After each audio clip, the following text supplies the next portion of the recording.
So now we're going to the legal case.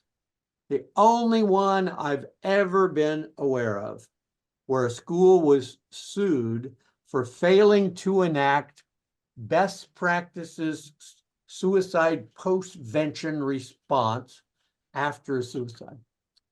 My niece and nephew went to the Shawnee Mission schools. It's not even very far from Nebraska.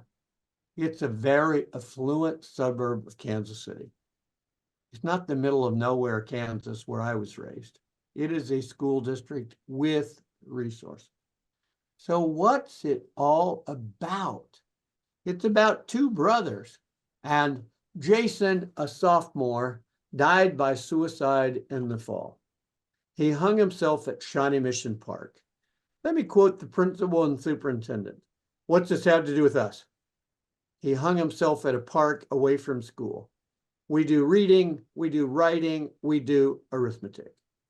They did absolutely nothing. Nobody ever said do nothing after a youth suicide.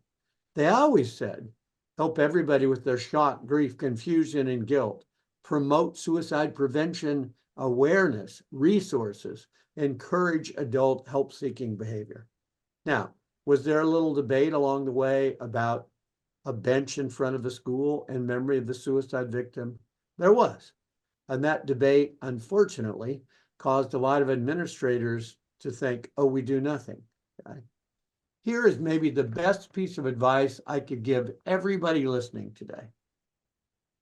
Develop a memorialization policy. Decide what your school district will do when a student dies, regardless of cause of death, regardless of popularity, regardless of socioeconomics. And it can't be site-based. When it's site-based, one principal is going to do something much beyond what another principal does. Get that task force together, develop a memorialization policy.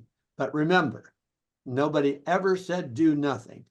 There was just debate about things like flag at half-mast, planting a tree. I remember going to a private school on the west coast of Florida, and the counselors were walking to the tree planted in memory of the suicide victim. She's like apologizing profusely. And I'm like, this tree is behind the practice soccer field. This is not a big deal. This is not a permanent granite memorial by the front door. So I think you can relax. And if you planted a tree once, plant a tree every time. Develop a policy and follow it. So, okay, so they did nothing. No outreach to friends, no outreach to younger brother in 8th grade, no outreach to older brother Jason, who was a senior at the same school.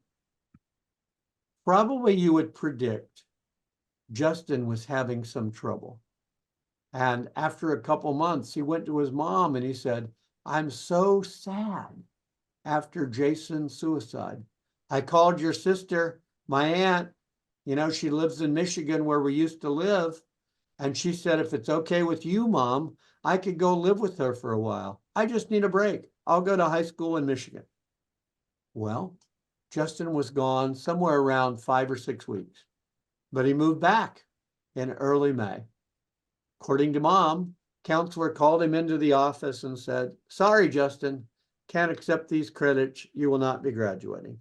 No looking at any other options about taking an online class, walking with the class, being in the ceremony, doing something a little later. None of that. And maybe most importantly, not even any recognition that you lost your younger brother to suicide a few months ago, and he actually went to this same school. So Justin kept going to Shawnee Mission Park, and he kept asking the employees, which tree did my brother hang himself at? Of course, they won't tell him. A couple months later, he's dead 1 tree over. Mom has got 1 kid left. She doesn't have a good feeling about the high school because she said over and over, her boys were told by teachers, do I need to explain that to you in Spanish? Is that the problem here? So they felt like their second language or English was not really recognized and not much compassion about that. So Barbara, mom, is about to enroll her 8th grader at the high school. She doesn't have a good feeling.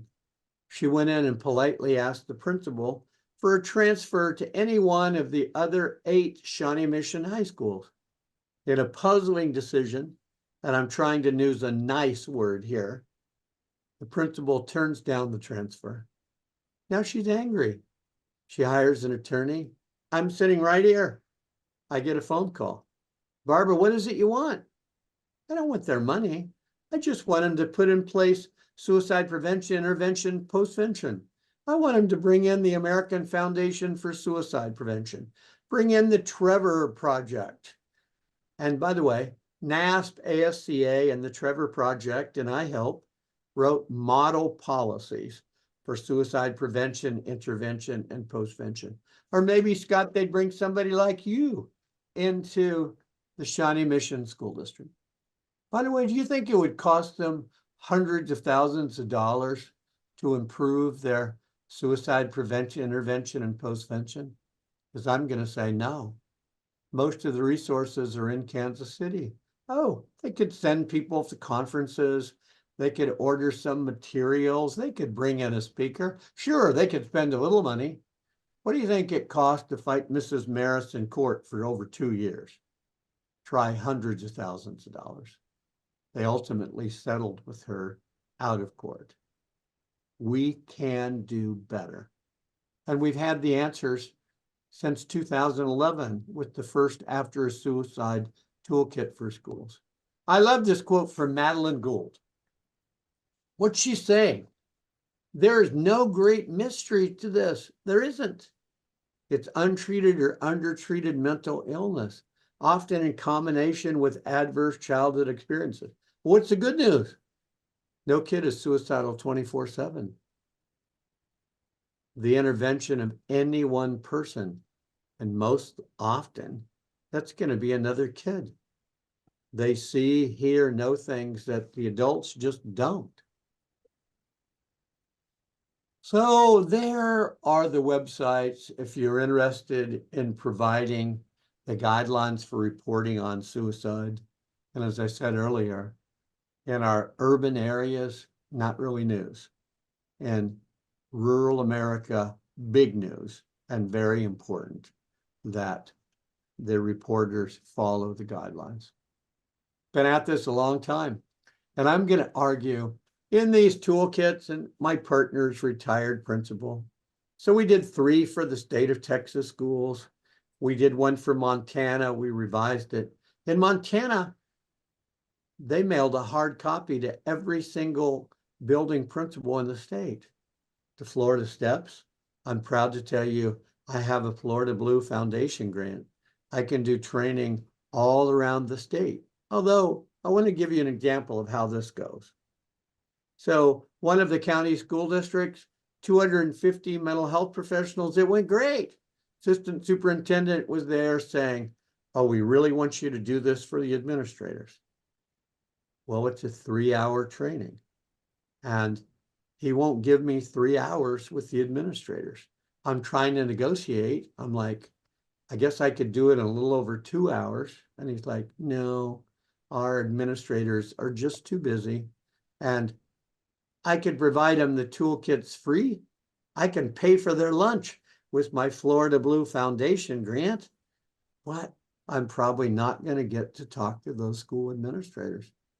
They're the ones that make all the decisions about all of this. And I'm going to argue 90% of youth suicide prevention is the same in every state. So what's different? Some states, especially Western states, have a higher incidence. I am aware because I have a South Dakota project. Youth suicide is the leading cause of death for a kid in South Dakota. It's the second leading cause of death in Nebraska. What else is different? There's more resources, and some states have requirements for suicide prevention, mandates for policies, mandates for training. Florida has none of those. All right, moving on. So Kalispell, Montana.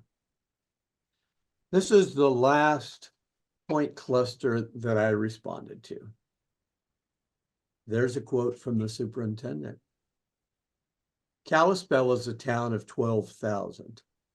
Sure, some kids come in from the country, but it is a small place. 11 secondary students died by suicide in 18 months. That was the most challenging thing for Micah Hill's career. And partnered with the Nate Shute Foundation. Of course, who would Nate Shute be? Kid who died by suicide. And I remember saying to my wife, I don't really want to go to Kalispell. I mean, that community is really hurting. They're in dire needs. She gave me a little pep talk, like, you can do this. Nobody else could do this as well as you can. You need to go there. And I did go there. And we did a lot. The suicide stopped. Although it's always hard to know what is it that caused the cluster to actually stop. There were many in-person sessions. There were many virtual sessions, both before and after. I talked to every staff member in the school district. I did small group sessions for many high school kids. And I asked them a really simple question. What do you need right now from the school? What do you need from parents?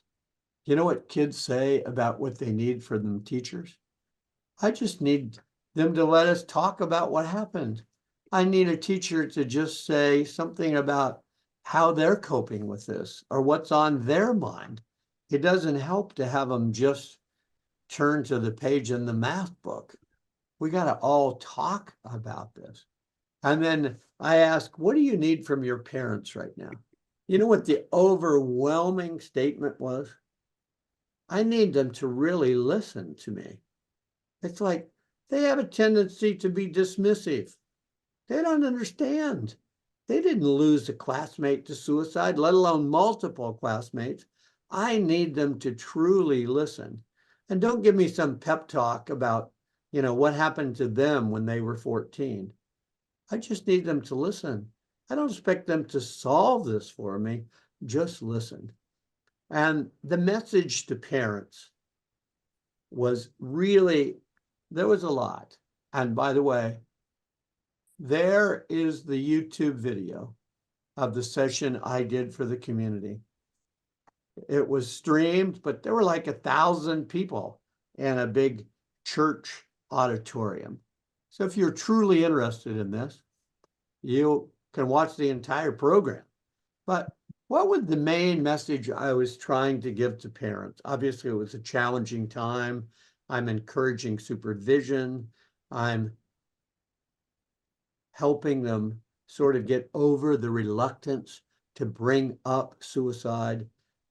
Citing the Surgeon General, who said we got to talk about it more in our home schools, places of worship, and the workplace, all of those things. Don't be afraid to bring this up.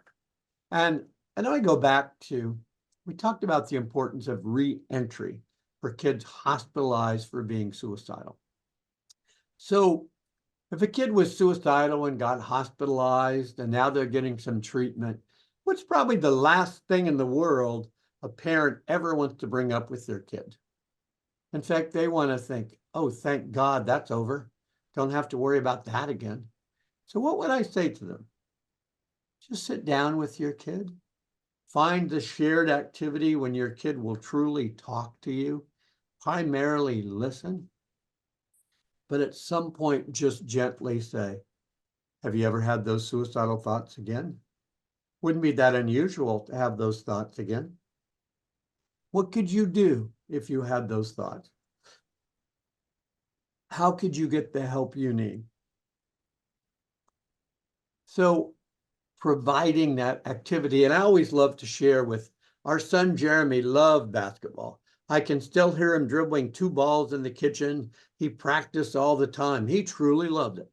We had a goal outside and we put lights out there. And Jeremy knew, like, anytime, day or night, no matter how tired I was, if he would say, Dad, will you rebound? I'd get up out of the easy chair and I'd walk out there. I'm not saying a word. Jeremy's shooting, he's relaxed, something he enjoys. I'm just nice chest pass back. Pretty soon he's talking to me, telling me all these things I want to know about because I'm his dad. And I would respond with something really insightful based on a graduate study in psychology with my best. Uh-huh. Yeah, that's a tough one, son. I'm not really sure. What are you thinking? It's about listening. No kid wants you to say, do this, do that. You won't have a problem. And I also share one other example with parents. Jeremy was like 3 years old. We're at the grocery store. I'm picking out some bananas. I hear this little voice say, Dad, am I the boy you always dreamed of having? Give me a chance to say, absolutely, you're the son I always dreamed of having. So what did I say to all the parents in Kalispell? I know you love your children. When you go home tonight, I want you to tell them how much you love and care about them. So now a dad comes up to me and he's like, my kid's just turned 18. I don't think he wants me to go home and tell him how much I love him. Believe me, sir, I know he will want to hear that. And I got an email the next day. His son very much appreciated it. I've had parents, before I've even left the building, they are texting their kid away in college and they get messages like, Mom, you're the mom I always dreamed of having. So we need a lot more affirmation. And I'm going to go back to one thing several students at Glacier High School said to me. You know, since these suicides started happening, it's like my mom is texting me every 15 minutes. She needs to have some confidence in me. I was like, I'm trying to get her to just back off. I can't answer her every 15 minutes. So, want to know what kids really need? Ask them. Okay. So, connections are really important. That was a key message to the staff. Securing lethal means in their home was strongly emphasized. I talked last time about an intervention at Discovery Canyon High School in Colorado Springs. And clearly, I said to everybody who would listen, 5 suicides in a spring semester, most of them used the gun. Please, parents, secure the guns in your home. They had a 6th suicide 7 months later with a gun that was not secured in their home. I mean, I just don't get it. If somebody tells you there's a suicide cluster in your school and community, it just seems to make sense. You would take reasonable steps to secure the lethal means that the kids are using. Now, one of the sessions was United Way, and I was really glad I had a small role in that. The superintendent had a big role, and he did an amazing job, but parents were all over him. It's like, you're letting kids have their phones in school. That's the root of all this problem. And, he was trying to respond by saying, most parents want their kids to have their phones with them at school. So they really kind of zeroed in on something that was pretty unfair. And I guess it must have been the 4th morning I was there. I'm getting ready. We have all these planned activities in Kalispell. Micah calls me and he says, Scott, they had a suicide in Big Fork, a district 30 miles away, and they know you're in the area and they want you. I'm like, Micah, I didn't even rent a car. He said, yeah, I know that. I'm going to deliver a car to you in a few minutes. And so I drove to Big Fork. Do you know the school resource officer was waiting in the parking lot? So saving a spot for me by the front of the building. The principal was looking out the window. They needed guidance and help. And they followed the recommendations in the toolkit. And one of the things the principal did that I applauded, he told the students, first of all, we want everybody at school today. It's going to be a different day. There's going to be a lot of chances to talk about what's happened. And if you want to bring your pets, bring them. I don't care if they're, certified emotional support dogs, just bring your pets. And going to schools after traumatic events, therapy dogs, that's what really helps kids. And if it was up to me, like every school counselor, social worker, school psychologist in America, if they were dog people, would be allowed to have their dog under the desk, because that would so much ease and help kids communicate a lot more. So clearly, I'm a big dog person. I think they're the most wonderful creature ever lived. By the way, I have a second now, because in Florida, in the winter, we can actually swim with manatees in Clear Springs. So manatees are my second favorite animal. All right, getting carried away here. Postvention checklist. You can glance at all of these. I think in one way or another, I have covered every single one. It's about a team. It's notifying key people. It's following certain steps. It's talking with the family of the victim. Determine what information you can share, how you're going to share it, promoting all those crisis resources. Clarify school procedures for student attendance at the funeral. Ideally, we talk to the family, we talk to the clergy. Strong presence of school personnel at the funeral. Encourage self-care. I do webinars on a model I came up with during COVID. CALM. What can we control? Be available for those around us. Be a good listener. Be alert to behavior changes. Good listener for the L. Limit media coverage. Model optimism and hope. And I broke down self-care into 5 critical areas. So there's a lot here, and I hope that will be of help to you. So what's on this slide that I haven't talked about? Spontaneous memorials are a really big thing in America. Spontaneous memorial at school, leave it until after the funeral. Then take digital pictures of it. Be aware of the anniversary. We talked about that a little bit last time. We're not talking about an announcement that a year ago, tomorrow, Jeffrey killed himself. We're just talking about reaching out to siblings and closest friends. Link with the community. So, steps, an electronic version is posted at my website. We have a second edition out of Suicide in Schools by Erbacher, Singer, and Poland. I've done a lot of work and modules, not just for the Gieshin Foundation, but also with Navigate 360. Where could you find information about survivor groups? There they are. And in particular, I call your attention to the online support groups run by Joanne Harpel. She is a wonderful person. And in rural areas, there's probably not going to be an in-person support group. So I'm going to turn it back to Sally and Kim, and I hope in some small way I've said some things that have been helpful to everybody today. Yes, we very much appreciate this. I'm just looking at the Q&As real quick. Just going back a bit, one of the folks is asking about some thoughts on students who like to use that, oh, I'm going to kill myself, and just to get out of non-preferred activities. And Okay. that, again, we're always kind of balancing. And what are your thoughts about that? So sometimes parents will say, every time I get tough, they threaten suicide. It's manipulation. And my response is going to be, that is not a healthy thing for kids to be doing.